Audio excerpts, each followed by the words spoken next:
Hi, everyone. Welcome to Soul Speak. My name is Talya Pardo, a transformational life coach and book editor. And I'm so excited today to welcome Ryan Yokome, if I'm not mistaken. Am I right? Yeah, you got it. Oh, all right. Okay, Ryan is the CEO of Soul Wealth Coaching, an internationally recognized expert in the field of personal transformation. Ryan has helped thousands of entrepreneurs with a spiritual approach for getting out of their own way to unleash their greatest purpose. Ryan is a spiritual entrepreneur, transformation coach, nature lover, and the host of the Soul Wealth podcast. Welcome, Ryan. Thank you so much for being here today. Really excited to have you. Thank you for having me, Talia. It's an honor. You're Um, amazing. I love your energy. I'm very grateful to be here. Oh, thank you so much. I love yours too. I've been, following you on all the socials and I love everything you're doing. So we have so much to talk about. I think we could do a few podcasts probably. We do. So let's get started before we kind of get into the meat of things. If you want to maybe just tell our audience a little bit of what you do and how you came to do this, and like we were saying even before we started recording, that there aren't so many men in the coaching sphere. So what drew you to it? Yeah. Probably my wife. My wife. Yeah, you women are amazing risk takers. Actually, what drew me to the coaching industry is I started coaching when I was 20. I was like 20, like early Oh 20s. wow. And oh my God, I bombed. Like I just could not. I was doing people would come. We were living in a condo and people would come and they would just show up for free and I would like Oh teach wow. things kind of in like a meeting setting Right. and I could never make money at it. And so we ended up, long story short, we ended up joining a network marketing company and started having Yeah. success with that. But it was my wife, Chris, that was like, we should do this. And I'm This. like, wait a minute. Mm. No, that's like too risky. So we did it and we had some success. And that led me into coaching and started the business in 2014.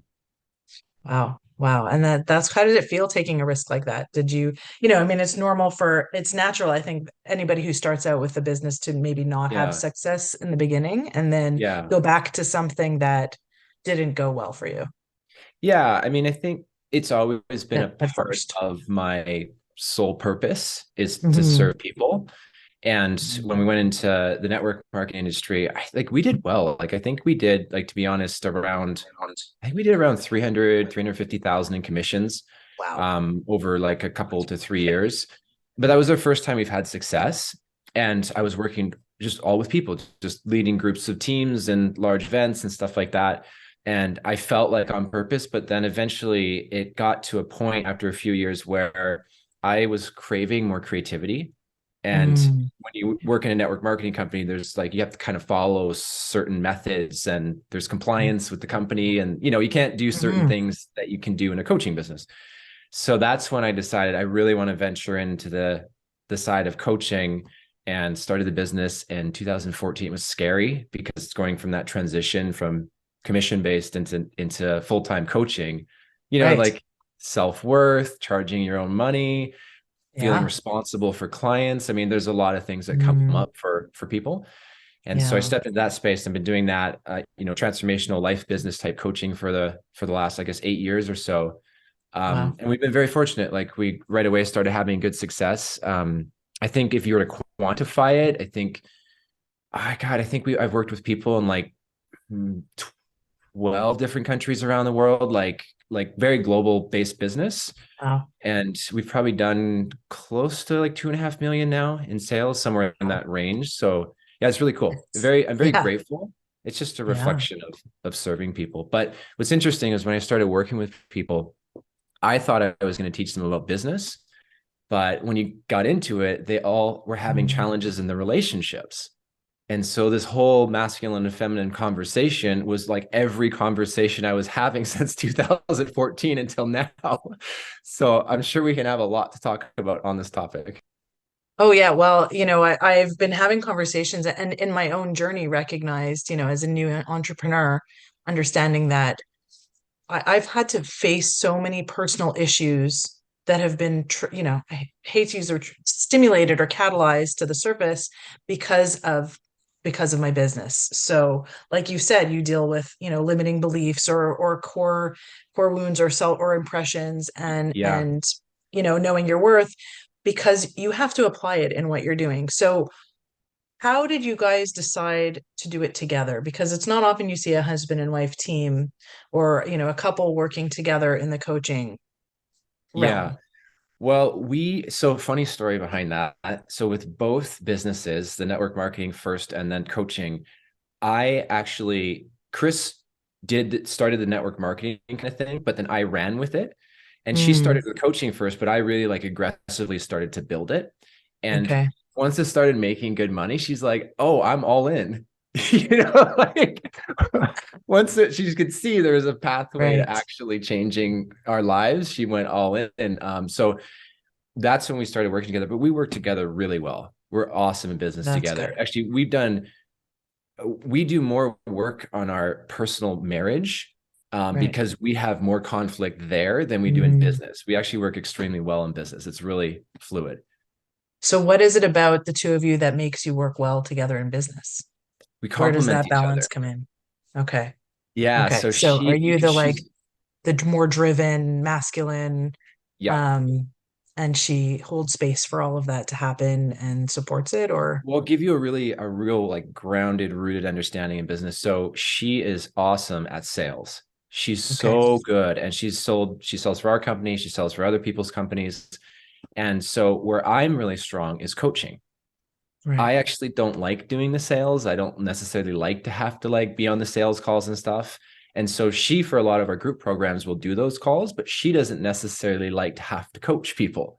So Interesting. That's yeah, so interesting. we kind of have when as far as business, like we have our divisions and we know what our divisions are that we're strong at, and we just focus on those areas. I shouldn't say that she doesn't like to coach people because she has clients, but Right. she doesn't want like a bunch of people to work with. She likes to have her freedom to do what she wants and not be on calls like back to back for most of the Right. day. Yeah. Well, it's a lot, and even that I can almost start to glean out the masculine, feminine energies in that. She still is the support because she is helping to, engage people to bring them into your business, and then you take everybody to the next step, right? And Hmm. that Yeah. and her schedule, it sounds like to me, and correct me if I'm wrong, it sounds like to me what she's doing also gives her the freedom which most women kind of need, that flow, especially if Yeah. there's children around and household. Like, we kind of need to be able to manage balancing all of that, in a way that works for us without being overwhelmed. So it Hmm. sounds like kind of the best of both worlds, where she's getting that opportunity, and so are you, right, to do Yeah. what works best for Yeah, you. and most couples that I know, they don't work together. Like it's very few, Yeah. like you're saying. Yeah, Yeah. and in fact, most women that I've met, I know, they don't. Not everyone has a business that's going to listen to this, but most women don't Mm, have a business, and their partners don't. Their mm, partners usually working as an employee somewhere. So it's interesting right. dynamics. It's really rare to see couples working together in a business. It is. It calls on a lot of communication and a lot of a very clear conversation. And I know I'm experiencing it myself. I'm just on the cusp of it. My fiance is starting a business, and I'm helping him, kind of like supporting what he's doing, and kind of we're consulting together about it. And we've had to really drill down on being very calm and very clear about what I'm trying to say, so that the other or what he's trying to say, we're both working on that, so that neither of us either it gets offended or feels attacked or undermined, right? Like, what you're saying isn't important, or things Yeah. like that, right? Those easy Yeah. those conclusions that are so easy to jump to, or the meanings that we ascribe to other people's dialogue, that so that we can not blow up the relationship in order to Hmm. work through this Hmm. business together, and have a partnership on a different level. So I'm starting to step into that. It is very different. May Yeah. God bless you both. Yeah, it's a beautiful thing. And I can understand where it really calls in all of those key tools from the relationship Yeah. into the Well, business dialogue.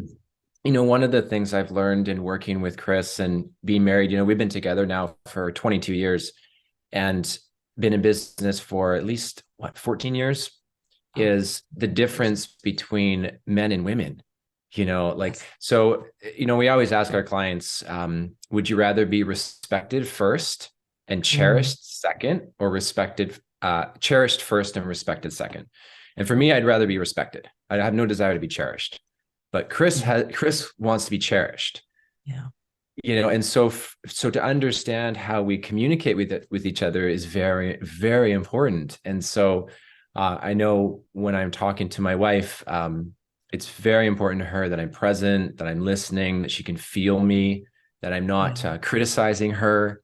Hmm. These are Yeah. just communication practices that we have in our life every day, so we can not end up in huge arguments like we used to. And these arguments used to last like days and weeks, and Oh, we'd go to oh bed like goodness. fighting. And yeah, Oh, and so yeah.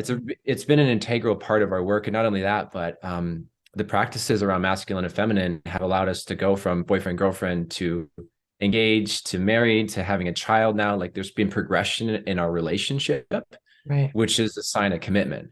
And so the two areas we always focus on are communication and commitment. And if we're good in there, Mm. the relationship flows.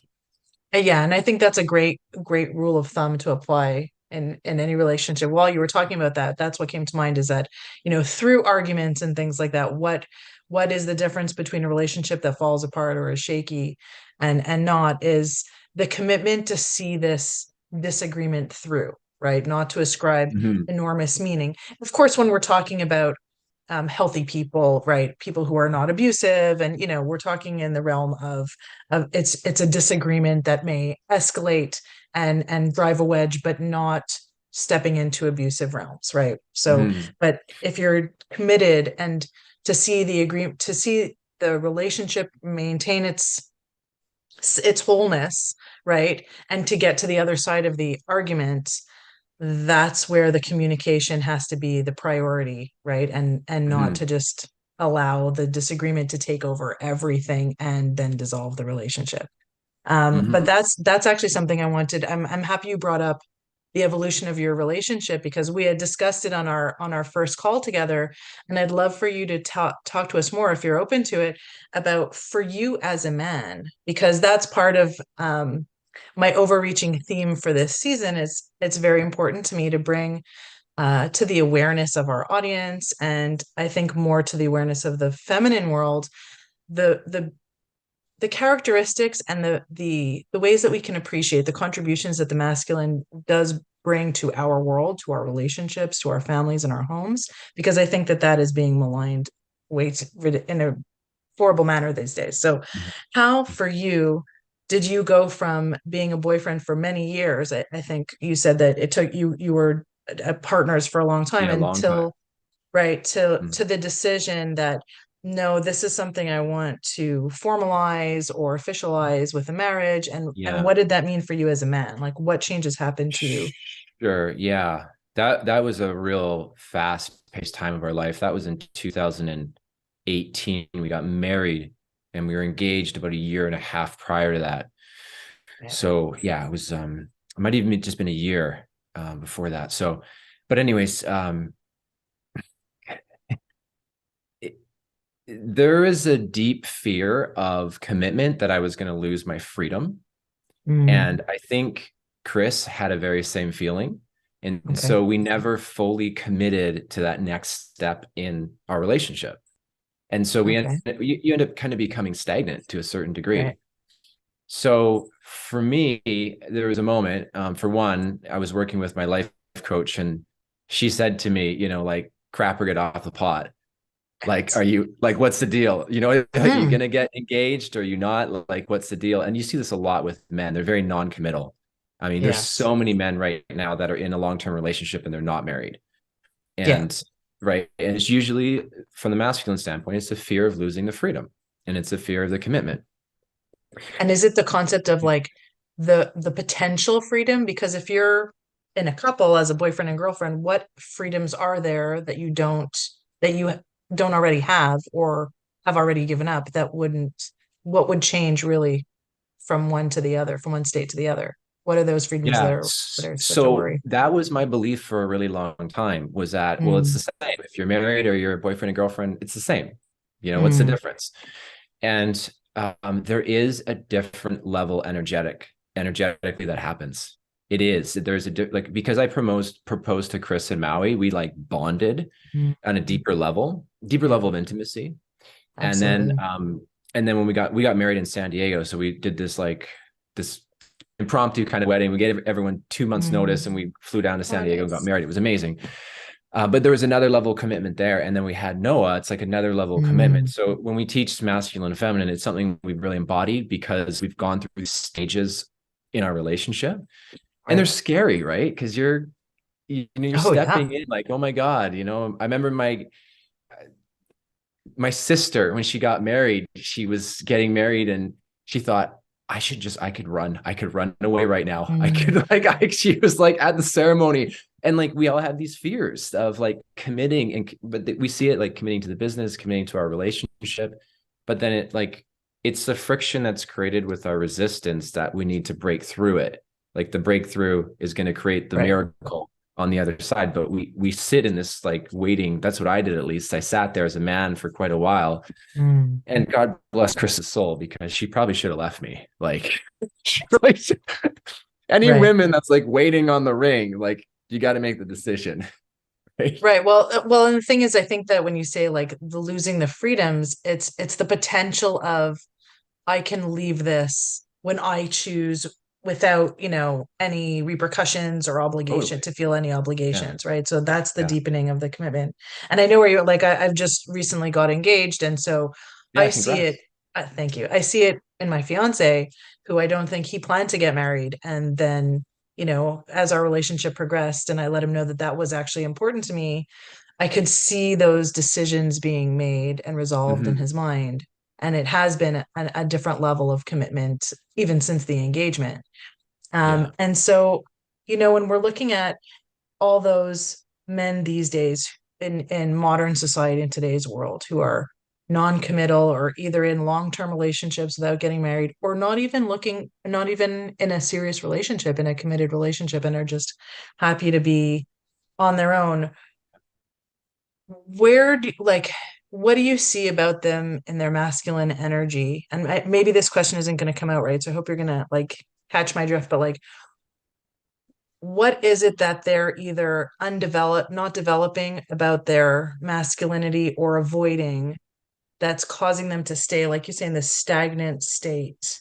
Because I Right. feel like you really do truly become a man when you marry and start a family. Like Yeah. that is really the pinnacle of everything a Yeah. masculinity is supposed to embody in terms of protector and provider, Yeah. Feeling safe, and protector, support. provider. Yes. Yeah. So Yeah. so where do you think that it's like an epidemic? I think I was listening to a podcast that said like 60% of Yeah. seriously 60% of like Yeah. 25 to 35-year-olds are not even in relationships or Yeah. preferring not to be committed. So like why? Like what is that? Where is that coming from? And I think I have my Well, own answers, but I want to hear it from you if or what you think. if for that stat, let's say a guy prefers to be single, it's because he doesn't want to have to deal with the feminine. And what It's is it about the feminine that he it's doesn't want to deal chaotic. with? The feminine's Oh. chaotic and emotional and unpredictable and Mm, crazy at times. And so to the masculine, that's work. It's yes. it's work No, to I've heard that. No, no, no, it, I understand that absolutely. yeah. And so it's work to be present, it's work to listen, it's Yeah. work to be engaged emotionally. It's easier for a guy to not have to think, play video Mm, games, drink some beer, smoke some weed, and not yeah. have to deal with any of that. That's And why a and guy would stay single. right. And I absolutely I see that, but I really do feel strongly, and you'll tell me if you agree with me, that the wave of, I don't know what wave are we in, fourth, fifth wave of feminism, like this push of empowering women has exacerbated that feeling, right? Mm-hmm. Because women Yeah. have gotten louder and more independent themselves, and we can Yeah. do everything ourselves and we don't need men. It just, I feel like it's gone further than it needed to go, and that there, not to say that there was no grievance, and we can talk about all of that, Yeah. and equal access to opportunity for women, that for sure was necessary, but it like the pendulum swung too far, Yes. I think. And I think that it's created a generation of women who behave in a very masculine way, but they're feminine. So like they're masculinizing all their feminine traits. So Yes. right? Yes. And they just make it overwhelming, I think, for Yeah. the average male. I can't begin to tell you how many women I've worked with who are business owners that come to Mm, me because they spend so much time in their masculine and they're mm, exhausted. They have tension in their body. They carry a lot of tension in their shoulders and their neck yeah. and their back. And also, they don't feel like they can trust their man because Mm, he's not stepping up. And so, because they don't trust him, they end up taking on the masculine energy. mm, And yeah. they're the ones now that are going all the time, which builds resentment. So one of the Right. main things I work on with when I'm working with couples is dissolving the resentment and bringing love back into the relationship, because typically, usually both partners do, but especially the woman, because she's the one doing everything and has to pay Mm, the bills and has to make sure he's okay. And going back to what you originally asked me about, like, how did we change our relationship to go from just boyfriend girlfriend to getting committed? mm, We needed to look at the dynamics that we entered the relationship in. mm, And at the time, I didn't know what I wanted to do with my life. I was 19, I was working landscape, and right. Chris was already very in her masculine. And Right. so the dynamics that started our relationship was a mother-son dynamics. Oh. Yeah. Yeah. Oh. Yeah. No, you know what? So, It's not a dynamic that you would think can last long, right? At a right. certain point, because resentment on one side or the other is going to Totally. start to build. Yeah. Yeah. So we looked at that individually and then as a couple of like, okay, this is not serving us, because that was our paradigm where she would kind of take care of me. And then I Right. didn't need to Mm, think, right? And but she would have resentment towards that. So that was a shift in us where I realized, oh my God, like I'm not stepping into my manhood, my masculinity, my strong conscious leadership, because I basically married my mom. And she's just yeah. kind of taking care of me. There's so many similarities between my wife and my mother. It's insane. Yeah. And I mean, we do tend to seek out what's familiar and, at our core, right? That Yeah. familiar image at our core. And so many of us end up with people who are very similar to one or the other parent, often the other sex parent, right? So many Yeah. of us And end once, up with copies of our dads and many men end up yeah, with copies of their mothers. Yeah. totally. It's really common, right? Like women Mm, often marry their dads and type energy. But what I was going to say is, Chris and I talk about this when we do like group coaching calls. We say, would you either get laid or would you mhm, either get paid from your partner? mm, And so Chris, she would rather get paid. mm. So Interesting. because she's feminine, she'd rather Mm, have me take care of the bills, take care of her, be the mm. provider, the protector, Okay. the Yep. supporter, right? And I'd rather get laid. I think I Right. don't want, I don't want to get paid from my wife, Yeah. right?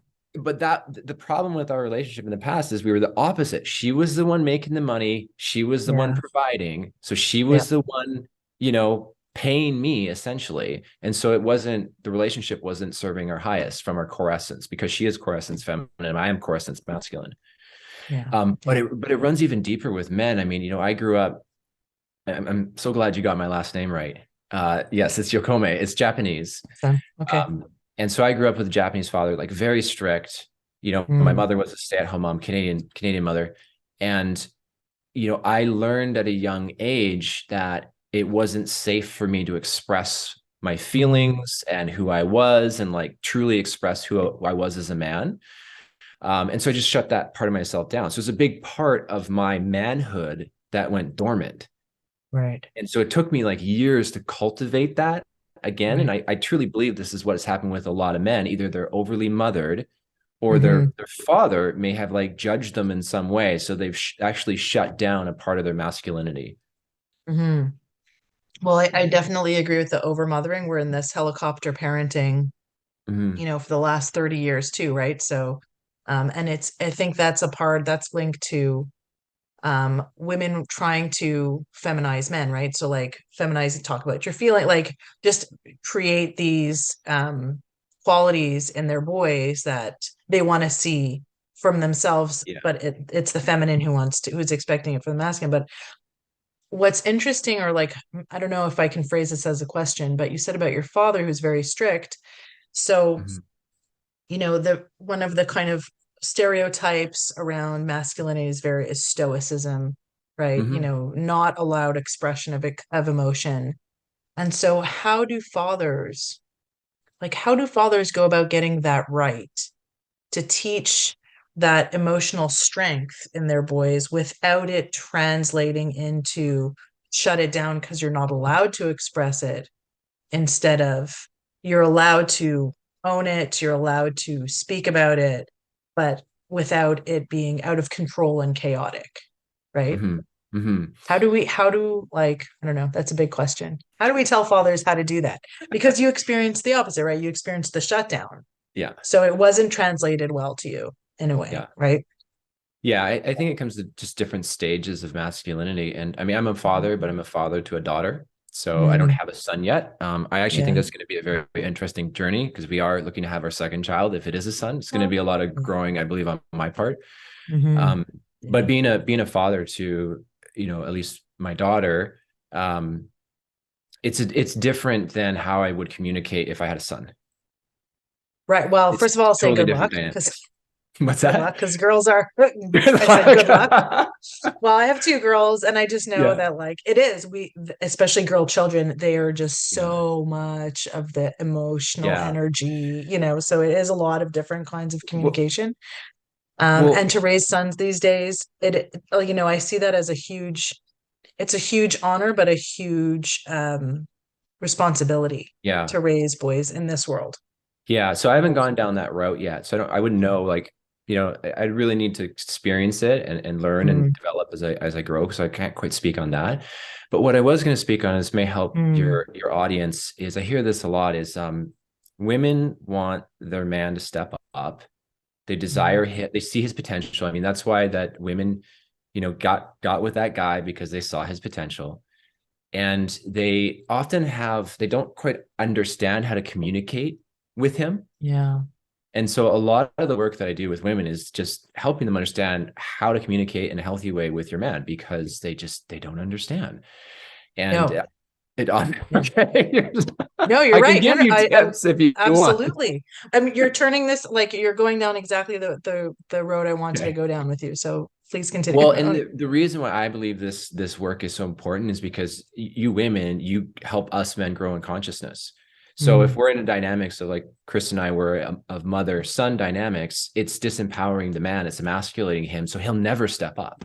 He'll yeah, never reach his potential, but you can help him reach his potential if you understand how to communicate with him right, effectively, right? And right. so yeah, men are very. I could give you like three tips. I don't know if these would help. So never ask your man what he's feeling. Ask him Mm, what he's thinking. You never mm. ask him what he's feeling unless he's sick or he's dying. Like Right. that's it. Even then, yeah, Even right. right. Yeah. Just Even if then he's it's on it, physical feeling. My foot hurts. Yeah, exactly. yes. Or like he's totally got the flu or whatever. Yeah. But if day-to-day stuff, never ask him what he's feeling. Always ask him what he's thinking, Okay. and then just listen. So Yeah. don't jump, don't coach him, don't try to solve Mhm. it, don't try to tell him what to do. The person who's telling someone what to do is the masculine. Yeah. So the Yeah. second if somebody tells, like if Chris tells me what to do, I know she's polarized in her masculine. So if I'm Mm, not strong in my masculine, it'll polarize me into my feminine, mm, right? So yeah. No, no, but no. So first of all, it's my own lessons, and I relate to it, and I really understand it because I know that with men, from what I've learned myself, men need women to be without judgment, to just be there and trust that they can do what they need to do yes, without yeah, questioning it, without pushing it, without nagging it, or yeah, like harpooning them into when you're going to do this and how is exactly, this, right? yeah, So and because that indicates to the man that the woman has no faith in him, and the doesn't man trust his needs. direction. Yes, Exactly, exactly. And so that's when things get polarized because the more the man will pull away from those kinds of questions, or, pushing, steam, or even steamrolling sometimes, then, but hmm, it's when it's in balance, then the woman sometimes kind of doubles down and just keeps going, right? And that's where you right, get into real disconnect and real shutdown on both ends because yeah, the woman loses all faith or has no, doubts everything her man is doing, and he loses his, what's his motivation also, because it's like, hmm, why am I doing all of this if she doesn't even, believe Yes. in what I'm doing. Yeah. And that's because guys, so the second would be don't ever tell him you're proud of him because that's mothering. Really? Yes. Okay, that's Mothering. mothering. Yeah, He interesting. will he will enjoy Mm, that if he's in his feminine. right, right. If he's Mm, in his masculine, all us guys want is for us women, our women to listen, and we're gonna mm, toot our own horns. We're gonna talk about how yeah, great we are and how made all of this cool stuff we did or we learned, or that's all we yeah, need. We just need yeah, our women to listen to us. And we're not seeking for our woman to say, I'm proud of you, because that would be a very mothering yeah, thing to do. If I had a wound, masculine wound where I need my mother's kind of love to make me feel get the approval or make me to feel yeah, self-worth, then yeah. But if I'm not in a wound, no, I don't need it. I just need her to be yeah. like, Good job. yay. Yeah, yeah. This is Awesome. great. This is Yes, great. this I'm is so happy great. about this. Yeah. Well, Yeah. no. So my fiance is hyper like super hyper masculine, Is and he? so Yeah. part of our yes, bless him. Um, so it has been a real journey in Yeah. learning how to communicate well with him. And Mhm. also, when I met him, I was in my own masculine after being a single mom for 7 years and, dysfunctional Yeah. marriage before that. So I've been guns blazing, steamrollering. That is what I Mhm. know. And I've really had to learn to sit back and rebalance into feminine, which is calm, which is trust.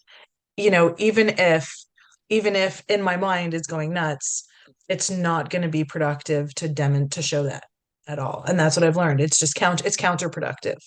So, and by doing that, I've learned I'm giving him the space to show me exactly what he's made of.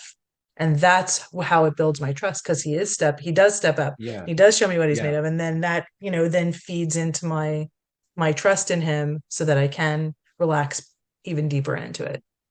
Yeah, so if that works for you guys, then you've figured it out, like the flow Yeah. between the two of you. Chris and I are a little different. There's a movie I watched, or I saw a preview once with Mark Wahlberg, and I guess he was getting out of jail or something with his character, and his partner, his woman fiance or something, was really upset at him. And so she was up on the balcony of this condo and she was screaming and yelling at him. And she grabs this TV and she just throws it out the balcony onto Oh the my, street.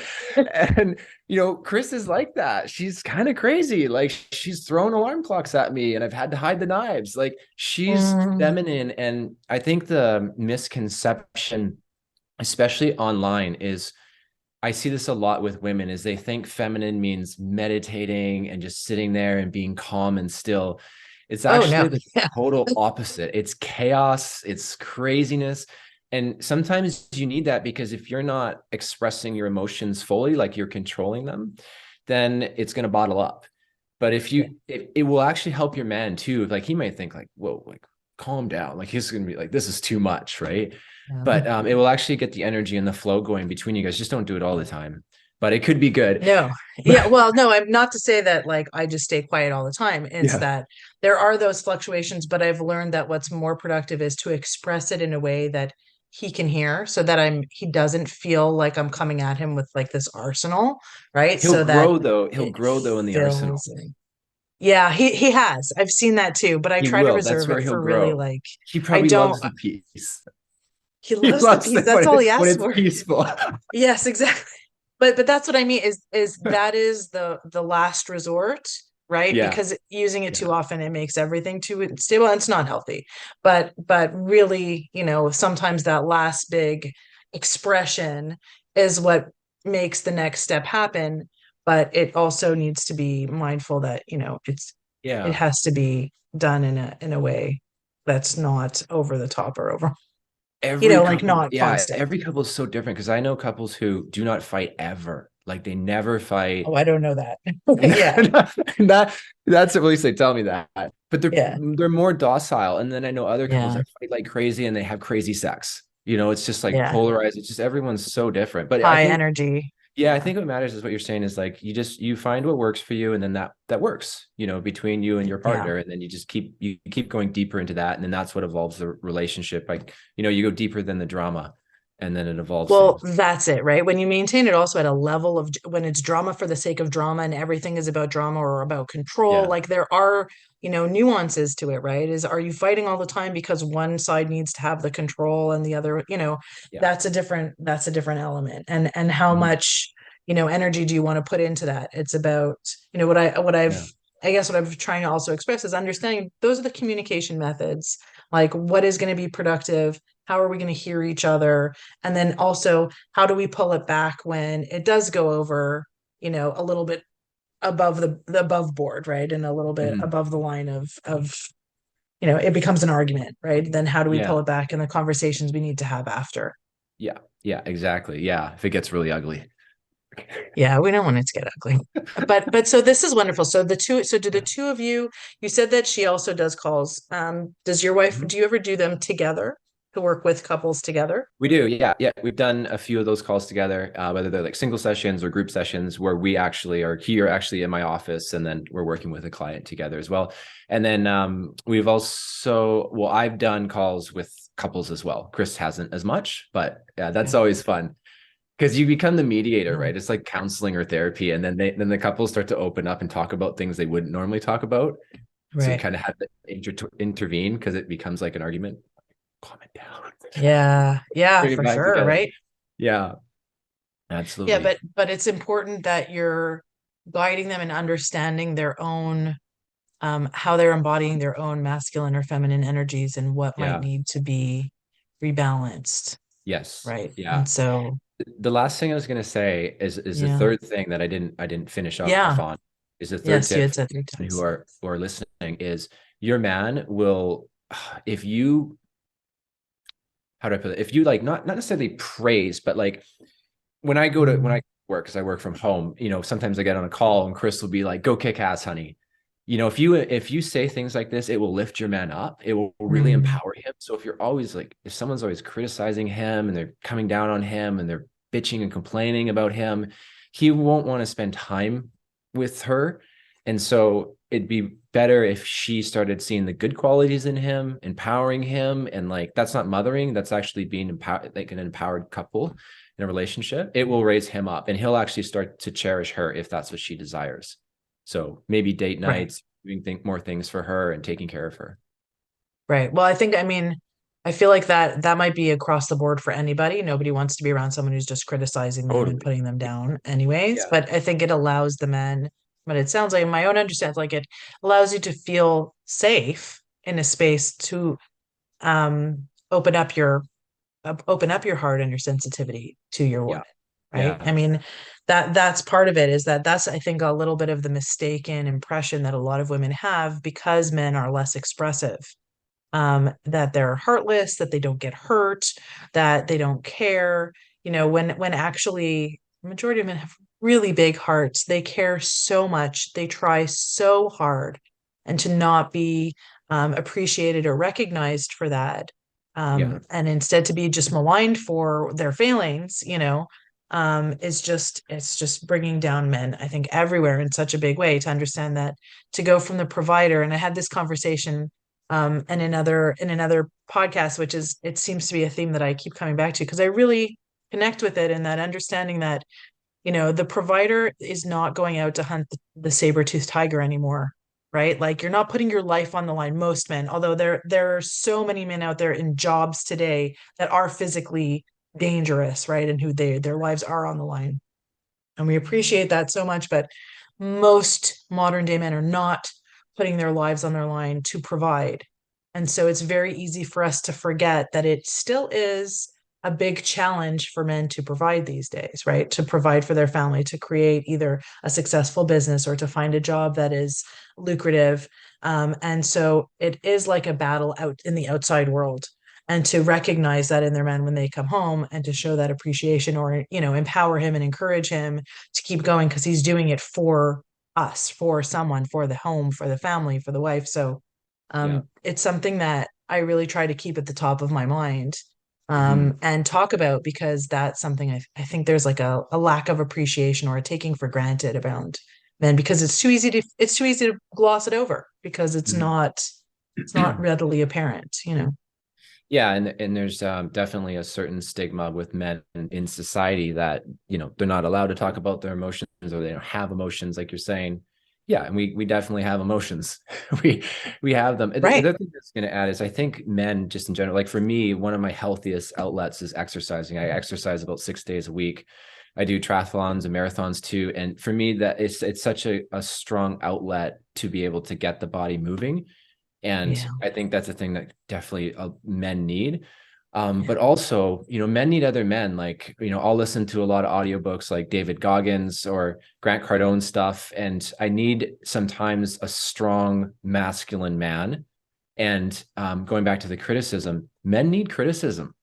If a man doesn't Right. have, is not by his partner, no, Right. not by his woman. Don't there's, Challenge. Yeah. you know, but they need to be challenged. Us guys, Yeah. we love that. When we're being criticized or challenged, we step up.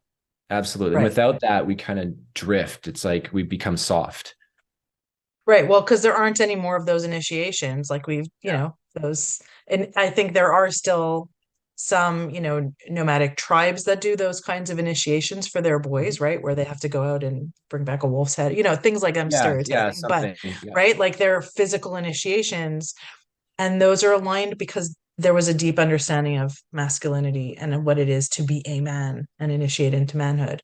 And I Totally. think this is a great time to come to an end. We're going to start to say goodbye to our Soul Speak audience, and we're going to record another 15 minutes or so for the Wisdom Well members, which is an exclusive perk, part of being a part of my of being a part of my Wisdom Well community.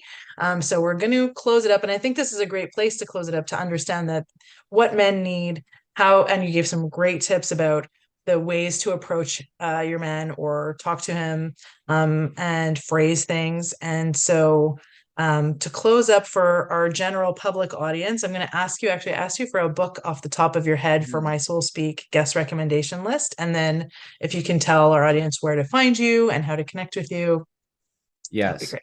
So I'll recommend three books. They're all by David Data, and Okay. if any, and even women I know loved reading this book, but it is for men. It's called The Way of the Superior Man. I truly Okay. believe every man on this Mm, planet should read that book. But like I said, I have lots of friends who are women who have read it and they loved it too. Especially driven women seem to love this book. right. Um, Interesting. Okay. the counterpart to that is a book called Dear Lover, which Okay. it's deep. So if you like Mm, romance, like if you're a woman, you love romance type novels, like this will be a hmm. really good book for you. And the other one, if you're in a relationship, you want to learn how to communicate effectively with your partner, Intimate Communion is another book by Okay. David Data, which is outstanding. That's one of like the best books I've ever read on how like understanding. He goes into the dynamics of the three stages of the relationships. And the first is Mm, codependency, basically. The second is a 50-50, which is a roommate right. type relationship, very common in Mm. today's world. And the third is intimate communion and how you can both be totally connected, full of love, where you're both working together on a really deep level. So those are the three books I'd recommend. As far as everyone connecting with me, you can go to either our website, soulwealthcoaching.com, and then the best place that I hang out is on Instagram, and that's just my name, Ryan Yokome. Amazing. Thank you so much. You've really brought to light so many elements and characteristics of men and how men and women, the dynamics between men and women, and what women maybe need to bear in mind or understand to help us, coexist, in a Yes. more harmonious way, and maybe have healthier and more fulfilling relationships. So thank you so much for Talya, being here thank you. today, and I look forward to hopefully talking to you again. Thank you. Thanks, everybody.